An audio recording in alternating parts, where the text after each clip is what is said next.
Hi students, my name is Twinkle. So आज हम शुरू करने वाले हैं chapter 2 polynomials, maths class 10th NCERT। Last हमने कर लिया है चैप्टर 1 रियल नंबर्स, बहुत अच्छे से 3 पार्ट्स में डिवाइडेड है। अगर आपको कुछ भी इशू है तो प्लीज़ वो वीडियोस जा करके गो थ्रू कर लो। अगर स्टिल आपको कुछ डाउट्स है तो मुझे कमेंट सेक्शन में कमेंट डाल दो, बस दैट्स इट। ठीक है, तो शुरू करते हैं पॉलिनोमियल्स। सो बच्चों, अब आपको क्या दिख रहा है? मतलब ये सारी चीज़ें क्या आ रही हैं? ये क्या क्या हो रहा है ये? तो इसको जानने से पहले हम जानेंगे कि हमारी जो टर्म है पॉलिनोमियल्स वो है क्या। हम उसे ऐसे लिख सकते हैं।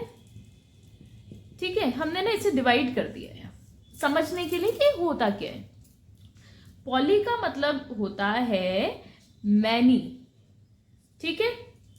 नोमियल्स का मतलब होता है टर्म्स, जुड़ के क्या हो रहा है? Many terms. तो हमें यहाँ पे क्या दिख रही है? बहुत सारी हमें टर्म्स दिख रही हैं, ठीक है। हमें बहुत सारी टर्म्स दिख रही हैं, ठीक है। और हमें क्या दिख रहा है? हमें नंबर्स दिख रहे हैं, ठीक है। हमें क्या दिख रहा है? लेटर्स दिख रहे हैं। कुछ लेटर्स है हमारे पास, Y, X, ठीक है। हम और ले लेते हैं 5U-3, ठीक है। अब हमारे पास एक लेटर U भी है, ठीक है। हमें लेटर्स भी दिख रहे हैं, हमें नंबर्स भी दिख रहे हैं। और क्या चीज़ें दिख रही हैं? हमें कुछ पावर्स भी दिख रही हैं, ये रही है ना, इसकी पावर 1। तो हमें कुछ पावर्स भी दिख रही हैं। और क्या है हमारे पास? पावर्स को हम डिग्रीज भी कह सकते हैं। और क्या है हमारे पास इसमें? और क्या चीज़ें नज़र आ रही है? हमें नज़र आ रहा है प्लस माइनस प्लस, है ना, माइनस प्लस माइनस। कुछ ऑपरेशंस होते हुए नजर आ रहे हैं। ऑपरेशंस मतलब या तो प्लस हो रहे हैं या माइनस हो रहे हैं। हम इंटू को नहीं काउंट करेंगे। हमारा इंटू भी हो रहा है 3x², ये मतलब ये हमारा इंटू हो रहा है। 5x मतलब ये इंटू हो रहा है। तो हम खाली ऑपरेशंस में अभी माइनस और प्लस को काउंट करने वाले हैं, ठीक है। तो ऑपरेशंस भी हो रहा है हमारा कुछ, ठीक है। और क्या है हमारे पास? कुछ हमारे पास ऐसी टर्म्स है जिसके साथ x नहीं लिखा हुआ, जैसे कि √2 हमारे पास इसके साथ x नहीं है, ये याद रखो, ठीक है। 4 अकेला है, कांस्टेंट है। 5 के साथ x नहीं है, ठीक है। 2 के साथ x नहीं है। तो हमारे पास कुछ कांस्टेंट टर्म्स हैं, ठीक है। अब हमारे पास क्या? वेरिएबल्स है, ठीक है। वेरिएबल्स भी है हमारे पास। वेरिएबल्स कौन से हो गए?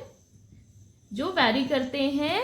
वेरिएबल्स का मतलब है जो वैरी करते हैं नंबर चेंज करने पर, उनकी वैल्यूज वैरी करती हैं।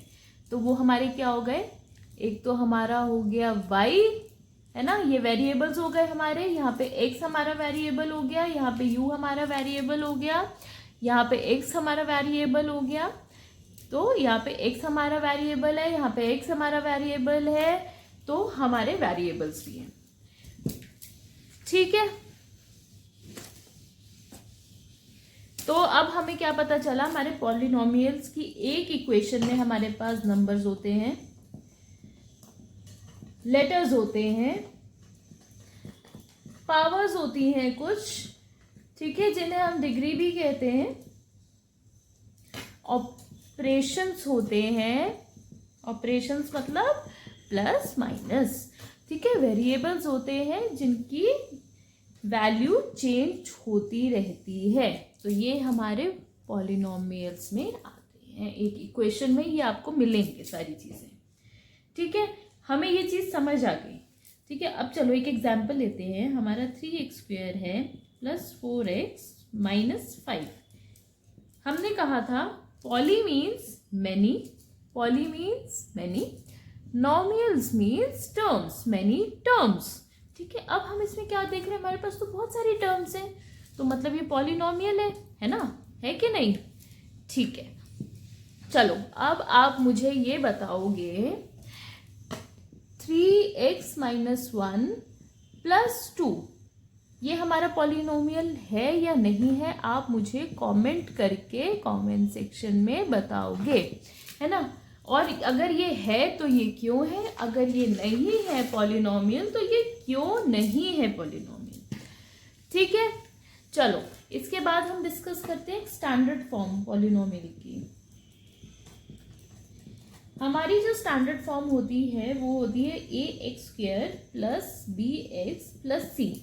ठीक है, ये हमें याद रखना है, ये हमारी स्टैंडर्ड फॉर्म में, अगर इस फॉर्म में कुछ भी है तो वो हमारा पॉलिनोमियल है। आंखें बंद करके बस लिखाओगे वो पॉलिनोमियल है, अगर इस फॉर्म में है कुछ तो। ठीक है, चल अब मेरे को ये बताओ 1/x-1, ठीक है, ये वाली इक्वेशन और हमारी ये वाली इक्वेशन हमारी पॉलिनोमियल है या नहीं है। बहुत कंफ्यूजन होगी, मुझे पता है मैम, हमारा तो ये स्टैंडर्ड फॉर्म में आ रहा है, मैम ये भी हमारा स्टैंडर्ड फॉर्म में है। स्टैंडर्ड फॉर्म हमारी क्या है, ax² plus bx plus c। Standard form हमारी क्या है, ax plus bx plus c। ठीक है, बट मैम इसमें तो हमारी स्टैंडर्ड फॉर्म तो आ रही है, तो मेरे को आप बताओ कि ये हमारा पॉलिनोमियल है या नहीं है। बहुत इजी है, कोई बात नहीं, गलत भी होते हो तो लोग गलत होते हैं, कोई इसमें डरने वाली बात नहीं है। ठीक है, चलो अब हम एक और चीज़ देखते हैं। ठीक है, हमने अभी एक इक्वेशन लिखी थी 3x प्लस 4x माइनस 5। ठीक है, अब इसमें हमारा 3 क्या होगा, 3 हमारा होगा, चलो मैं आपको बताती हूँ। ठीक है, अभी इतना ही सुनो, x हमारा क्या होगा, ठीक है, उसके बाद 4 क्या होगा, प्लस क्या होगा, माइनस क्या होगा, और हमारा ये 5 क्या होगा। ठीक है, अब हमें इतना याद रखना है, जो भी x के साथ आ रहा है ये x² के साथ आ रहा है। ठीक है, तो इसे हम कहेंगे कोफिशिएंट ऑफ x²। ठीक है, x के साथ जो भी टर्म आ रही है वो कोफिशिएंट होगी हमारी। ठीक है, x² क्या हो गया हमारा, बताओ, वेरिएबल। ठीक है, प्लस क्या हो गया हमारा, ऑपरेशंस।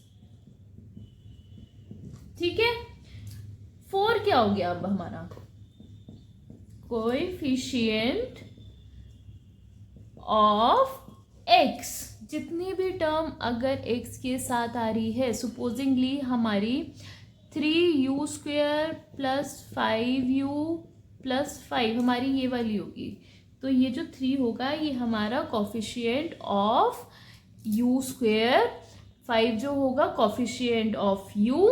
ठीक है, हम इसे ऐसे बोलेंगे। इतना समझ आ गया। ठीक है, जितनी भी टर्म x के साथ है वो कोफिशिएंट है।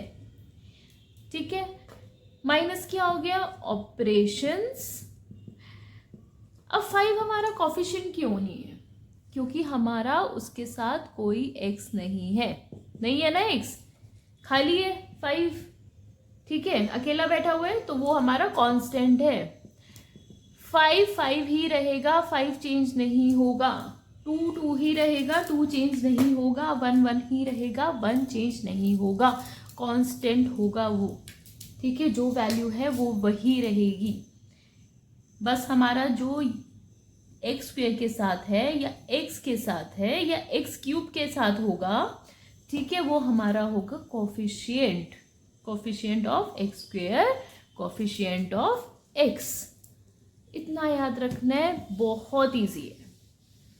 सब इंटेलिजेंट हो, मुझे पता है, तुम सब कर लोगे। आगे बढ़ते हैं। ठीक है, चलो हमें पता है हमारा स्टैंडर्ड फॉर्म क्या है of polynomial is equals to ax² plus bx plus c equals to 0। कोई भी इक्वेशन इस फॉर्म में होगी वो हमारा पॉलिनोमियल होगा ही होगा। ठीक है, आंखें बंद करके बस आपको लिख देना है। ठीक है, अब हम ना इसे 3 कैटेगरीज में डिवाइड करते हैं। ठीक है, एक चार्ट बना लो ऐसे जल्दी से अपनी नोटबुक में। पहली होती है मोनोमियल, सेकंड होती है बायनोमियल एंड थर्ड होती है ट्राइनोमियल। ठीक है मैम, ये क्या चीज़ है, ये तो मेरे को कुछ समझ नहीं आ रहा है। मोनोमियल, बायनोमियल, ट्राइनोमियल क्या है ये? चलो हम समझेंगे इसे, ठीक है। अब मोनो का मतलब क्या होता है 1, बायो का मतलब क्या होता है 2, ट्राइनोमियल का मतलब होता है 3। अब 3 क्या क्या 3, पावर 3, टर्म्स 3, ठीक है। वो तो अभी मैंने बताया नहीं आपको, आप कंफ्यूज हो रहे होगे। चलो अब मेरे को बताओ, ये है हमारी एक, ठीक है, एक एग्जाम्पल है, ये है हमारा दूसरा एग्जाम्पल, अब ये है हमारा तीसरा एग्जाम्पल। ये हमारे एग्जाम्पल्स हैं। अब आप मुझे बताओ कि 3x जो हमारा है मोनोमियल है, बाइनोमियल है, ट्राइनोमियल है। मैम ये तो मोनोमियल है क्योंकि इसमें पावर 1 है। नहीं, हम पावर को नहीं देखेंगे, हम नंबर ऑफ टर्म्स देखेंगे, ठीक है। नंबर ऑफ टर्म्स देखनी है कि कितनी है हमारे पास टर्म। इस इक्वेशन में हमारे पास खाली एक टर्म है तो ये हमारी मोनोमियल होगी। इस इक्वेशन में हमारी 2 टर्म्स हैं तो ये हमारी होगी बायोनोमियल, ठीक है। टर्म 1, टर्म 2, 2 टर्म्स, ठीक है। अब मैम इसमें तो हमारी 1 2 3 4 टर्म्स है, लेकिन हमारा तो ट्राइनोमियल पे खत्म हो गया। अब हम क्या करें, तो ये देखो वाई स्क्वेयर है ना, हम इसको माइनस कर सकते हैं, हम इसको वाई स्क्वेयर लिख सकते हैं प्लस 3y प्लस 1। अब कितनी हमारी टर्म दिख रही है, 3 टर्म दिख रही है, टर्म 1, टर्म 2, टर्म 3। तो हमारा 3 टर्म्स है तो हमारा हो गया ट्राइनोमियल। देखो बहुत कंफ्यूजन होगी कि हम मैम टर्म्स देखें या डिग्री देखें, हम तो हमें नंबर ऑफ टर्म्स कैलकुलेट करनी है, 1 2 3 4, ठीक है। ये इसको करके हमारा वाई स्क्वेयर आ जाएगा तो हमारी 3 टर्म्स हो जाएंगी, Y square plus 3y plus 1, तो हमारी 3 टर्म्स है। तो हमारा ट्राइनोमियल, हमें खाली टर्म्स को कैलकुलेट करना है, कितनी हमारे पास टर्म है, एक टर्म है तो मोनोमियल, 2 टर्म्स है तो बाइनोमियल, 3 टर्म्स है तो ट्राइनोमियल। बस इतना सा है ये। मैम हमने टर्म्स तो देख ली बट डिग्री भी तो हम काउंट कर सकते हैं ना, तो हाँ हम बिल्कुल डिग्री भी काउंट कर सकते हैं। अब हम चेक करेंगे, तो पहले हमने चेक किया कि हम टर्म्स पे हम कैसे नेम डाल।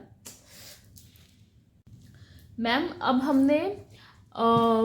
हमने ये तो देख लिया कि टर्म्स के बेसिस पे हम कैसे सेग्रीगेट करेंगे और हम मोनोमियल बोलेंगे, बाइनोमियल बोलेंगे, ट्राइनोमियल बोलेंगे, लेकिन हम डिग्री भी तो देख सकते हैं ना, हम डिग्री क्यों नहीं देखते हैं। तो इसमें हम डिग्री के हिसाब से भी सेग्रीगेट करते हैं on the basis of degree, ठीक है। चलो सो फर्स्ट है हमारा लीनियर पॉलिनोमियल, जिसमें हम देखते हैं कि कितनी डिग्री है, अगर डिग्री 1 है तो वो लीनियर होगा। सेकंड है हमारा क्वाड्रेटिक पॉलिनोमियल, जिसमें डिग्री 2 होंगी, ठीक है। थर्ड है हमारा क्यूबिक पॉलिनोमियल, जिसमें हमारी 3 डिग्री होगी, ठीक है। अब एक एक एग्जाम्पल ले लेते हैं। इसके एग्जाम्पल ले लेते हैं लीनियर का, 4x प्लस 3 या फिर 2x माइनस 1, 5y माइनस 3। अब इसमें डिग्री क्या है, 1 है, 1 डिग्री, तो लीनियर पॉलिनोमियल हो गया, ठीक है। क्वाड्रेटिक में 2 डिग्रीज हैं तो ले लो आप 9x² माइनस 4x प्लस 2। अब इसमें 2 की डिग्री है तो हमारा क्वाड्रेटिक हो गया, ठीक है। इजी है, कुछ भी नहीं है, ठीक है। अब आया क्यूबिक पॉलिनोमियल, तो हमारा हुआ 3x², ये मैं एग्जाम्पल्स ले रही हूँ, ठीक है। 3x³ plus 4x² minus 5x plus 3। अब इसमें हमारी कितनी डिग्री है, 3 डिग्री है। यहाँ पे क्या दिख रही है, मैक्सिमम डिग्री कितनी है, 3 है, तो ये हमारा क्यूबिक पॉलिनोमियल हो गया। इजी। पहले हमने समझा कि हमारी टर्म्स पे क्या होती है, टर्म्स में मोनोमियल, बाइनोमियल, ट्राइनोमियल। मोनोमियल में हमारी 1 टर्म होगी, बाइनोमियल में 2 टर्म्स होंगी, ट्राइनोमियल में 3 टर्म्स होंगी। उसके बाद on the basis of degree भी हम देखेंगे। लीनियर पॉलिनोमियल में 1 डिग्री होगी, क्वाड्रेटिक पॉलिनोमियल में 2 डिग्रीज एंड क्यूबिक पॉलिनोमियल में 3 डिग्रीज। इतना समझ आ जाना चाहिए। अगर आपको फिर भी कुछ डाउट है, कुछ क्वेश्चन है, तो प्लीज़ कमेंट कर दो कमेंट सेक्शन में, मैं आपके सारे डाउट्स क्लियर कर दूंगी। बट एक भी क्वेश्चन आपके दिमाग में नहीं रहना चाहिए, ठीक है। एग्जाम में सोचने से बेटर है कि आप पूछ लो, सिली क्वेश्चन भी होगा उसका भी आंसर मिलेगा, कोई इशू नहीं है। सो स्टूडेंट्स, अगर आपको ये वीडियो समझ आ रही हो, आपके कॉन्सेप्ट्स क्लियर हो रहे हो, आपके बेसिक्स क्लियर हो रहे हो, ठीक है, आप क्वेश्चंस अच्छे से सॉल्व कर पा रहे हो, तो एक लाइक और सब्सक्राइब कर दीजिए, ठीक है। और इस चैप्टर को मैंने 2 पार्ट्स में डिवाइड किया हुआ है क्योंकि ये लेंथी चैप्टर है। तो अभी तक जितना मैंने पढ़ाया प्लीज़ उस पर गो थ्रू करो। पहले एनसीईआरटी पढ़ो, उसके बाद आर डी शर्मा और दूसरी बुक्स पढ़ो। बिना एनसीईआरटी किए एग्जाम में मत जाना, नहीं मार्क्स आने वाले, ठीक है। जितना एनसीईआरटी पढ़ोगे उतना आपके लिए अच्छा है। एडिशन कॉन्सेप्ट्स के लिए अगर आपको क्यूरियोसिटी है कि नहीं मुझे बहुत सारी चीज़ें जाननी है, तो बिल्कुल पढ़ो, एक्स्ट्रा नॉलेज लेने में कोई हर्ज नहीं है, बट एनसीईआरटी के बाद।